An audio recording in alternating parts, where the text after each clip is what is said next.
Good morning, मैं doctor सरला। आज का जो हमारा टॉपिक है, हमने कल जो पढ़ा था पार्ट 5 संघ में राष्ट्रपति उपराष्ट्रपति, उनकी डिटेल, उनके आर्टिकल्स पढ़े थे। आज हमारा भाग 5 ही है और भाग 5 में आर्टिकल जो पढ़ेंगे वो है 76, जो महान्यायवादी आर्टिकल, महान्यायवादी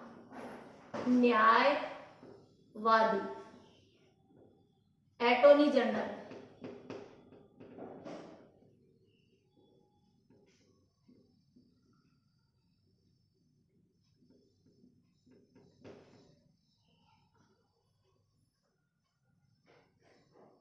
अटॉर्नी जनरल, अब देखिए जो हमारा अटॉर्नी जनरल है, अटॉर्नी जनरल महान्यायवादी, और महान्यायवादी का उल्लेख कौन से आर्टिकल में किया गया है? 76 में, अनुच्छेद 76 में।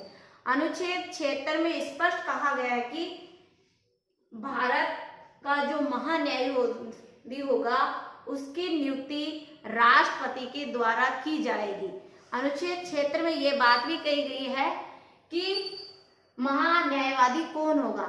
महान्यायवादी सर्वोच्च न्यायालय का जो मुख्य न्यायाधीश की अहर्ता रखता हो, सर्वोच्च न्यायालय के न्यायाधीश की अहर्ता रखता हो, उसी को राष्ट्रपति महान्यायवादी के रूप में नियुक्त करेगा। तो आर्टिकल 76 में राष्ट्रपति के द्वारा सर्वोच्च न्यायालय के न्यायाधीश, सर्वोच्च न्यायालय के न्यायाधीश की योग्यता या निहरताएं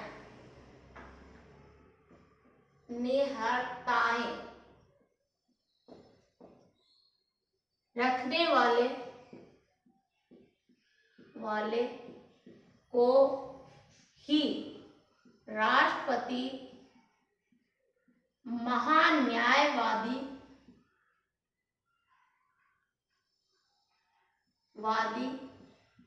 के रूप में नियुक्त करेगा। क्लियर? आर्टिकल 76 में स्पष्ट कहा गया है कि जो सुप्रीम कोर्ट के न्यायाधीश की योग्यता रखता है, निहरता रखता है, उसके की काबिल है, सर्वोच्च न्यायालय के न्यायाधीश के काबिल है, उस व्यक्ति को ही भारत का राष्ट्रपति महान्यायवादी नियुक्त करेगा। देखिए कथन और कारण, चाहे यूपीएससी में हो चाहे आरएस में हो, कथन और कारण, यही मैटर, कथन और कारण, कंक्लूजन, इस तरह से घुमा फिरा के क्वेश्चन दिया जाएगा। इसलिए आप सभी से मेरा निवेदन है कि हमारा जो कॉन्सेप्ट है वो क्लियर हो जाता है, तो वो चाहे स्टेटमेंट में हो, कंक्लूजन में हो और निष्कर्ष कैसे भी हो, वो क्वेश्चन हमारा गलत नहीं जाएगा। इसलिए आपको बिल्कुल कॉन्सेप्ट को क्लियर करना होगा। और यहाँ तक कि आपका जो हमने फीडबैक तैयार किया है वो पीटी के हिसाब से नहीं किया है, प्री मेंस और इंटरव्यू तीनों को टारगेट बनाते हुए हमने आपको लेसन प्लान डाल रहे हैं, लेसन प्लान बना के डाल रहे हैं, आपके साथ कॉन्फ्रेंस भी कर रहे हैं और ऑनलाइन ऑफलाइन दोनों ही आपको सेवाएं दे रहे हैं। जैसे इसलिए आपसे निवेदन करती हूँ कि आप सीरियसली होके अपने चार्ट प्लान बना के, सिलेबस को चार्ट प्लान बना के अपना एक टारगेट निर्धारित करके हमारे साथ जुड़े और तैयारी करें, जिससे निश्चित रूप से आपको मैं अपना टारगेट तक पहुंचा पाऊंगी। ये मेरा आपसे रिक्वेस्ट है, ये मेरी रिक्वेस्ट है। अब देखिए आगे आ जाते हैं। यहाँ तो क्लियर हो गया, दोनों क्वेश्चन क्लियर हो गए। राष्ट्रपति किसको महान्यायवादी नियुक्त करेगा? जो सुप्रीम कोर्ट के न्यायाधीश की योग्यता रखता हो, निहरता रखता हो, सुप्रीम कोर्ट के न्यायाधीश के काबिल हो, उसी व्यक्ति को महान्यायवादी नियुक्त कर सकता है। महान्यायवादी की नियुक्ति कौन करता है? राष्ट्रपति करता है। क्लियर? अब देख नेक्स्ट क्वेश्चन, भारत सरकार को कानूनी सलाहकार या कानूनी सलाह कौन देता है, कौन होता है? तो क्या होगा? एटॉर्नी जनरल, महान्यायवादी, क्लियर? दूसरा, अब देखिए जो राष्ट्रपति के द्वारा महान्यायवादी की नियुक्ति की जाती है, राष्ट्रपति के द्वारा महान्यायवादी की नियुक्ति की जाती है, जबकि संविधान में इसका कोई उल्लेख नहीं है और इनका पारिश्रमिक यानी वेतन भी राष्ट्रपति के द्वारा निर्धारित किया जाता है, क्लियर? नेक्स्ट, इनका निश्चित कार्यकाल नहीं होता है, संविधान में निर्धारित नहीं होता है, क्योंकि ये राष्ट्रपति के प्रसाद पर्यंत पद पर बने रहते हैं। अब बहुत सारे स्टूडेंट के दिमाग में ये क्वेश्चन आता है कि जब राष्ट्रपति इनका वेतन या पारिश्रमिक निर्धारित करते हैं तो क्या यह सरकारी है या प्राइवेट है? तो मैं ये कहना चाहूंगी कि ये एक पार्ट्स है। अब जैसे इसका उदाहरण आर्टिकल 88 में संसद के दोनों सदनों या संयुक्त अधिवेशन में ये भाग ले सकता है, कानूनी सलाह दे सकता है, लेकिन वोट नहीं दे सकता। वोट करने का पावर इसको नहीं है। ये भी आईएएस में, यूपीएससी में आ चुका है, आरएस में आ सकता है। कथन और कारण में कहीं भी कोई डिस्प्यूट की जरूरत नहीं है। आप ऑथेंटिक, हम क्लास ले रहे हैं, ऑथेंटिक मेथड आपको दे रहे हैं एक रिसर्च पर्सन होने के नाते, तो आप ट्रस्ट मी और बार बार लिख लिख के अभ्यास करके आपके कॉन्सेप्ट क्लियर करें। आई होप आप सेलेक्ट होंगे और निश्चित रूप से आपको प्लेटफॉर्म मिलेगा, अपने टारगेट मिलेगा। अब देखिए इसी आर्टिकल में क्या है कि ये संसद की समिति के सदस्य होते हुए भी ये वोट नहीं कर सकते,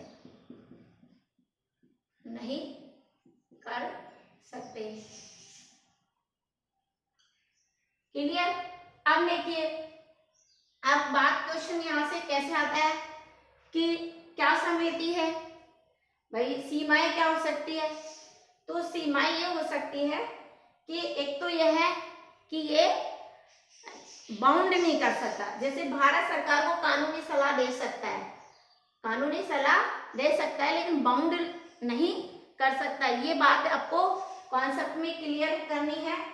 फिर देखिए, अब जब बात आती है कि भारत के महान्याय कानूनी मामलों में केंद्र सरकार को सलाह देना, इसका पहला कार्य कानूनी मामलों में केंद्र सरकार को सलाह देना इसका पहला कार्य है, ये आपको रटना है, कई बार यूपीएससी में आ गया है। इसके अलावा संविधान और किसी अन्य कानूनी कार्रवाई में उनको जो काम निर्धारित किया गया है, इनको जो काम निर्धारित किया गया है उनका पालन करना होता है। तो ये संविधान और किसी अन्य कानून के अंतर्गत संविधान और किसी अन्य कानूनी के अंतर्गत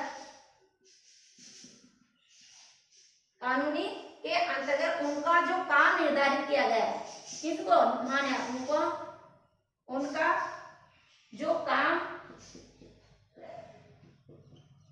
निर्धारित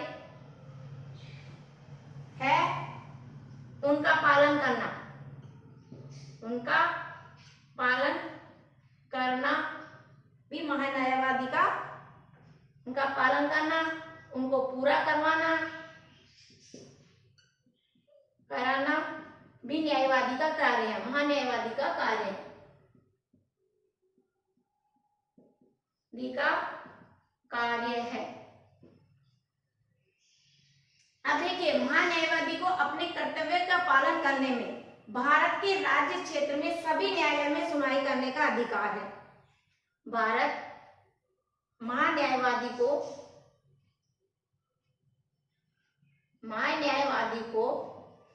ये भी क्वेश्चन कॉन्सेप्ट आ गया, महान्यायवादी को अपने कर्तव्यों, वेरी मोस्ट है ये कॉन्सेप्ट, कथन और कारण में पूछ सकते हैं। महान्यायवादी को अपने कर्तव्यों के पालन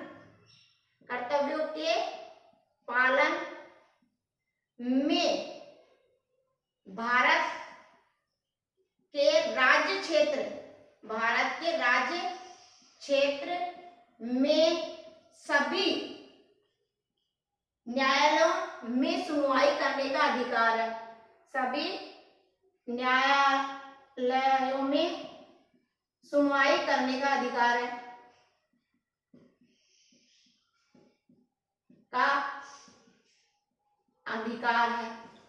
ये भी कॉन्सेप्ट आपको क्लियर करना है। आप चाहे तो इसका स्क्रीनशॉट ले सकते हैं। बहुत ही वेरी मोस्ट टॉपिक है, मेंस के हिसाब से भी और पीटी के हिसाब से भी। पीटी में तो इसमें से सीधा नहीं पूछ के कथन और कारण में पूछेंगे, इसलिए आप इस पूरे कॉन्सेप्ट को 5 बार पढ़िए और समझिए, क्वेश्चन बिल्कुल गलत जाएगा ही नहीं। अब देखिए, क्वेश्चन ऐसे भी आ सकता है, भारत का प्रथम महान्यायवादी कौन था? ओके, ये क्वेश्चन भी पूछा जा सकता है। क्वेश्चन यूपीएससी आरपीएससी कैसे भी घुमा के क्वेश्चन पूछ सकती है। जो भी आरपीएससी के कोई सा भी कंपटीशन देंगे तो सीधे क्वेश्चन पूछे जाते हैं। केवल आईएएस और आरएस में क्वेश्चन वहीं से पूछा जाता है, पुटअप होता है, लेकिन स्टेटमेंट और कंक्लूजन के माध्यम से होता है, थोड़ा घुमा दिया जाता है।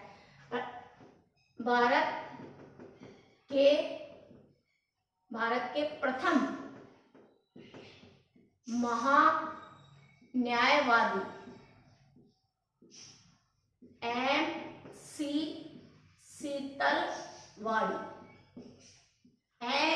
सीतलवाड़ी, ये बिल्कुल आप रट लेना क्योंकि यहाँ से कई बार क्वेश्चन पूछा गया है।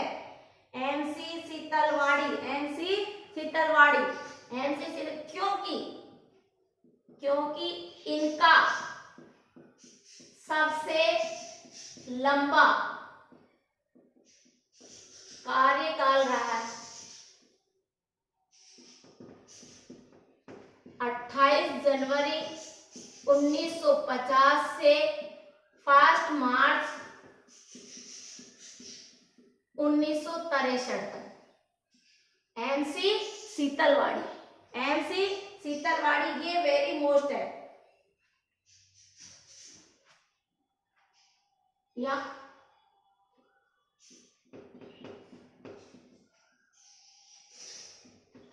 Attorney general, clear? यहां तक कोई क्वेश्चन उलझने की आवश्यकता ही नहीं है, क्योंकि क्वेश्चन कैसे भी घुमा फिरा के पूछे, हमारा आंसर में कहीं कोई डिस्प्यूट नहीं होना चाहिए।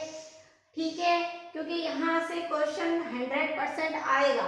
अब देखिए, अब यहाँ पे जो बात करें तो केसी दफ्तरी, इनका दूसरे नंबर के रहे, ये दूसरे नंबर के महान्यायवादी।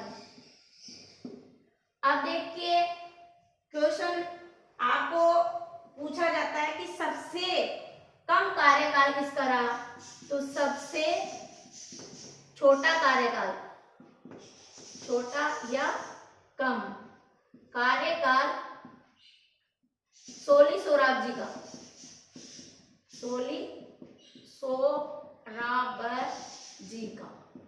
अब देखिए, ज्यादातर 14वें, 15वें और 16वें,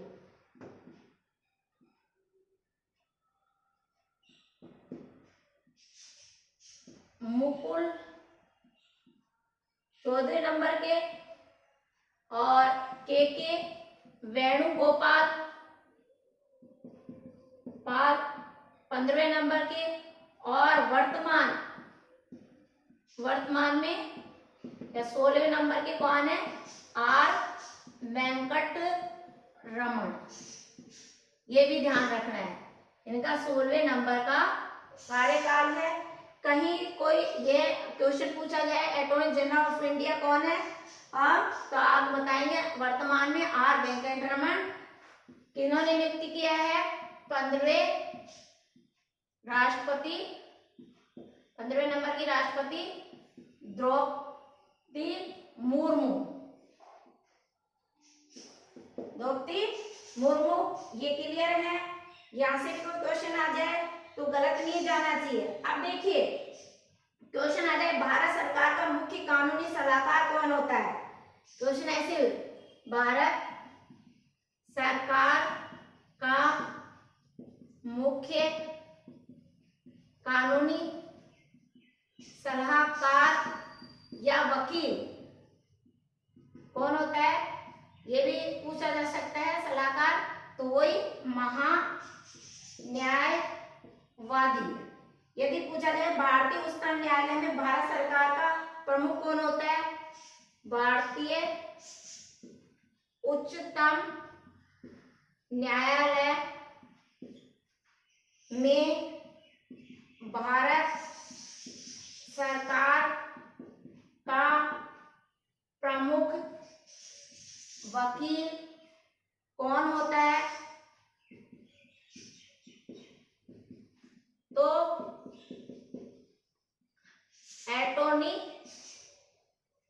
जनरल ही होता है, भारत का महान्यायवादी होता है। यहाँ तक कोई क्लियर कंसेप्ट क्लियर, कहीं पे भी कोई उलझने की आवश्यकता नहीं है, क्योंकि यहाँ से अगर क्वेश्चन पूछा जाता है तो आई होप गलत नहीं जाना चाहिए। संसद की जो कार्रवाई है, धारा 88 के अनुसार भाग लेने का अधिकार है, लेकिन वोट देने का अधिकार नहीं है। ये क्वेश्चन भी यहाँ से घूम फिर के आ सकता है। तो जब हम बात करें कि जो हमारा अटॉर्नी जनरल है, उनका रोल क्या होता है, उनकी लिमिटेशन क्या होती है, उनके कार्य क्या होती है, और तो वर्तमान में कौन है, प्रथम कौन था महान्यायवादी, इस तरह के क्वेश्चन आपसे यहाँ से पूछे जाएंगे। तो ये जो हमारा आर्टिकल 76 है, जो आर्टिकल 76 है वो कॉन्सेप्ट क्लियर होना चाहिए ये आपको। और आर्टिकल 76 और 88 यही महान्यायवादी, इन दोनों आर्टिकल में महान्यायवादी का उल्लेख किया गया है। अब बात आ जाती है भारत सरकार के कार्यों का संचालन। अनुच्छेद अब यहाँ खत्म हो गया है, अब हमारा नेक्स्ट आर्टिकल चल रहा है अनुच्छेद 77, भारत सरकार के कार्यों का संचालन का, भारत सरकार के जो भी कार्य है उनके कार्यों का संचालन का उल्लेख कौन से आर्टिकल में किया गया है, आर्टिकल 77 में, अनुच्छेद 77 में और अनुच्छेद 78 में। भारत के जो प्रधानमंत्री के कर्तव्य हैं, क्या उत्तरदायित्व बनते हैं, कर्तव्यों का उल्लेख किया गया है कि राष्ट्रपति के प्रति भारत सरकार के जो प्रधानमंत्री है उनका क्या रोल है, उनका क्या कर्तव्य है बनता है, उनका उल्लेख किया गया है। प्रधानमंत्री के कर्तव्य, राष्ट्रपति के प्रति क्या कर्तव्य बनते हैं, क्या उनका रोल होता है, उनका उल्लेख 78 में किया गया है। अब देखिए 78 में मंत्री का कर्तव्य राष्ट्रपति के प्रति क्या होता है, उसका उल्लेख अनुच्छेद 78 में किया गया। आप इसका भी स्क्रीनशॉट ले सकते हैं। और कहीं पे भी अगर यहाँ मैं पढ़ा रही हूँ आपको लेसन प्लान, तो जहाँ पे भी आपको लगे कि यहाँ हमें डाउट है तो प्लीज आप कमेंट्स करें, टिप्पणी करें, फिर हम आपको कॉन्सेप्ट और क्लियर कर देंगे। अब देखिए, अब हमने उसके आगे हमने एक बहुत अच्छा ट्रिक्स बनाई है। मैंने 79, 80 और 81 मैंने अपने नाम से कोऑर्डिनेट किया है। सरला, देखिए सैफ और संसद जिसका उल्लेख आर्टिकल 79 में किया गया है, ठीक है। रैसे मैंने राज्यसभा की संरचना का उल्लेख अनुच्छेद 80 में 80 में किया गया, आर्टिकल 80 में रैसे इसको जोड़ दिया। और लैसे लोकसभा की संरचना आर्टिकल 81 में। और आर्टिकल 82 की बात करें 82 में, तो प्रत्येक जनगणना के पश्चात पुनः समायोजन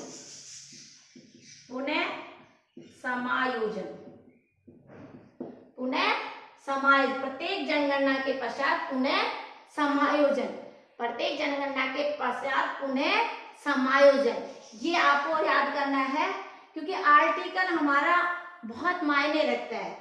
आर्टिकल से सीधे आर्टिकल से भी कथन और कारण में क्वेश्चन पूछे जा सकते हैं। और आपके जो छोटे कंपटीशन है, सबऑर्डिनेट है, उनमें तो सीधा ही आर्टिकल पूछ लिया जाता है। तो आपको इस तरह से लर्न करना है। अगले हमारे आर्टिकल में हम एक्सप्लेन जिस तरह से 76 में महान्यायवादी को पढ़ा है। अब हम जो अगला हमारा टॉपिक होगा, तो आपको क्योंकि संसद है, आर्टिकल 79, 80 और 81 इनका जो लॉन्ग क्वेश्चन करवाएंगे, क्योंकि आपका जो आईएएस में मेंस देंगे तो किस तरह से क्वेश्चन आएंगे उसका मेंस का समझाना है। और किस तरह से यदि इंटरव्यू में भी कई बार क्यों मेरा जैसे सब्जेक्ट पॉलिटिकल साइंस है, तो कहीं न कहीं आपका जैसे सब्जेक्ट होता है तो उस संदर्भ में आपसे क्वेश्चन पुट अप कर लिए जाते हैं। तो हम बाकायदा आर्टिकल को एक्सप्लेन करते हुए और वहाँ की क्या रोल होता है, क्या भूमिका है, वर्तमान में उसकी क्या प्रासंगिकता है, इस तरह से क्वेश्चन को जोड़ते हुए आपको करेंगे, ताकि जहां आपका स्केलिंग होगा वो नहीं हो सके, मतलब आपकी नंबरिंग स्कोरिंग हो, नंबर नहीं कट सके और आपको शब्दों की लिमिटेशन में ही आपको आंसर राइट करवाएंगे और आंसर राइट डाउन करवाएंगे। और इसलिए मैं तो यही कहना चाहूँगी, यदि आप फॉलो करते हैं तो सबसे पहले अपना टाइम मैनेजमेंट कीजिए। सबसे पहले तो आप अपने आप को हेल्दी रखने के लिए आप 1 घंटा अपने आप को दीजिए। मेडिटेशन कीजिए, योगा कीजिए, डांस कीजिए, एक्सरसाइज कीजिए। ये नहीं आप मूवी देखने लग गए। ये क्या है कि हमारा शारीरिक जब हमें एक्सरसाइज होगी कि हाँ, तो हमारी इम्यूनिटी है वो स्ट्रॉन्ग बनेगी और हमारी जो मेमोरी है वो प्योरीफाई होगी, याददाश्त हमारी तेज होगी। इसलिए मॉर्निंग टाइम पे ऑल इन द मॉर्निंग आप 4 o'clock या 5 o'clock उठें और 1 घंटा अपने आप को दें। दूसरा है, मैंने क्लियर कर दिया, वो अपने टाइम टेबल चाहे कुछ भी करें, लेकिन आप स्टडी को बहुत सारे क्या कहते हैं उससे कोई फर्क नहीं पड़ता कि भाई कितने घंटा पढ़ना चाहिए। जहाँ तक मेरा एक्सपीरियंस है, मेरी पर्सनल जहाँ तक मैंने अचीवमेंट्स प्राप्त की है, तो मैं अपनी लाइफ में मॉर्निंग को प्रेफरेंस देती हूँ, क्योंकि मॉर्निंग में जो आप 4 घंटे 3 घंटे पढ़ लेते हैं वो परफेक्ट याद रहते हैं। तो आप 1 घंटे जब आप अपने आप पे देंगे, योगा, मेडिटेशन, ध्यान, एक्सरसाइज, डांस ये करेंगे। डांस भी एक योगा है, आप अच्छे सॉन्ग के साथ डांस कीजिए, पूरी बॉडी की एक्सरसाइज हो जाती है। हाँ, तो रिमिक्स डांस कीजिए, उससे आपको बहुत अच्छा पॉजिटिव एनर्जी मिलती है। दूसरा ये निवेदन था कि कहीं बहुत सारी सरकमस्टेंस आते हैं, चैलेंज आते हैं, तो अपने विल पावर को, अपने सेल्फ कॉन्फिडेंस को स्ट्रॉन्ग रखिए।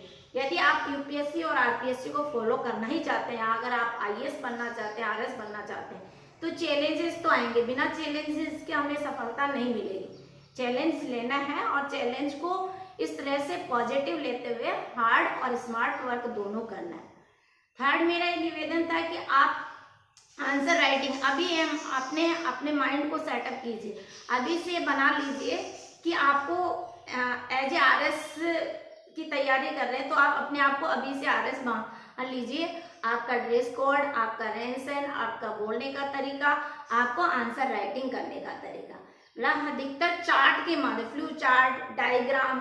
देखो मेंस में स्कोरिंग तभी आता है, और डायग्राम, ट्रिक्स वगैरह है कि वो भी चाहते हैं आपसे, जो आपकी कॉपी जांच कर रहे हैं, वो भी आपसे अपेक्षाएं रखते हैं कि कितना बेहतरीन जब आप कॉपी में लिख सकते हैं, तो एक अच्छे एडमिनिस्ट्रेटिव के साथ आप जनता को भी डील कर सकते हैं। आई होप, मेरा जहाँ तक मानना है। तो आप अभी से जब आप आरएस की या आईएएस बनने की तैयारी कर रहे हैं, तो आज ही से अपने माइंड को सेट कीजिए कि मैं आईएएस हूँ, as a IAS I am going to IAS. तो ये माइंड में आपके फिट करना है, और जब फिट कर लेते हैं तो आपका बोलने का, आपका बैठने का, आप रहन सहन का, किसी से टॉकिंग करने का या राइट डाउन करने का, या अपने आप को जैसे जैसे आप अपने आप को प्रूव करेंगे, ऐसे ऐसे आप अपने आप में लिमिटेशंस हो जाएगी कि आप अपने आप में जान जाओगे कि मुझे परफेक्शन ये होता है कि बार बार मुझे एक कॉन्सेप्ट को 5 बार पढ़ने से, कहीं से भी अगर वो क्वेश्चन वहां से आता है तो आपका गलत नहीं जाएगा। और लास्ट ये देना चाहूंगी कि नेगेटिव जितने भी friend circle, limitation, social media, इनसे थोड़ा दूर रहें, और कम समय में ही आप किक लगा सकते हैं। युद्ध तो जो न्यू स्टूडेंट है वो कम समय में किक लगाने का ये है कि जो मैंने कंक्लूजन पे पहुंची हूँ कि उसको सही मार्गदर्शन मिल गया। यदि गाइडेंस सही मिल जाता है तो बहुत बड़ी बात नहीं है, वो कम समय में भी किक लगा सकता है। यदि उसको अच्छा मटेरियल मिल गया, अच्छा गाइडेंस मिल गया, उसकी सर्किल अच्छी है, तो वो क्या है, हमेशा उसको मोटिवेट करती रहती है। और जब हमेशा मोटिवेट करते रहते हैं तो वो एक पॉजिटिव एनर्जी, जिसको सिनर्जी कहते हैं, वो अपने आप में अपने तौर तरीके बदल देती है, अपने लिखने का तरीका। और आई थिंक इतने अच्छा जब पढ़ने बैठते हैं तो कई क्वेश्चन दिमाग उस कॉन्सेप्ट को लेकर, ये नहीं है किसी टीचर्स से हेल्प ले रहे हैं, जब आप हमें फॉलो करेंगे तो आपके खुद में उस कॉन्सेप्ट को लेकर एक नया विचार आएंगे, नए नए शब्द आएंगे, और वो आप शब्द उसमें लिखते हैं तो आपका जो आंसर और बेहतरीन बन जाता है। तो यही कहना चाहूंगी कि आप अपने आप को लिमिटेशन में रखें, सोशल मीडिया से दूर रहें, ईमानदारी से। लास्ट मेरा ये सुझाव है कि कोई भी स्टूडेंट यदि वो सक्सेस हुआ है तो अपने कर्म के प्रति ईमानदार रहता है। तो मैंने स्वयं अपनी रणनीति पे ईमानदारी बरती, जो आपके सामने रिजल्ट है। तो आई होप मेरे भी स्टूडेंट से यह है, मैं अपेक्षा रखती हूँ, और ज्यादा अपेक्षा नहीं रख सकती हूँ कि जितने समय में आप मुझे फॉलो कर रहे हैं तो कम से कम आप ईमानदारी बन के अपना एक गोल निर्धारित करके ईमानदारी से पढ़ाई करें, जिससे आपका नाम रोशन होगा, आपको प्लेटफॉर्म मिल जाएगा। वही मेरी सबसे बड़ी खुशी है। Thank you so much.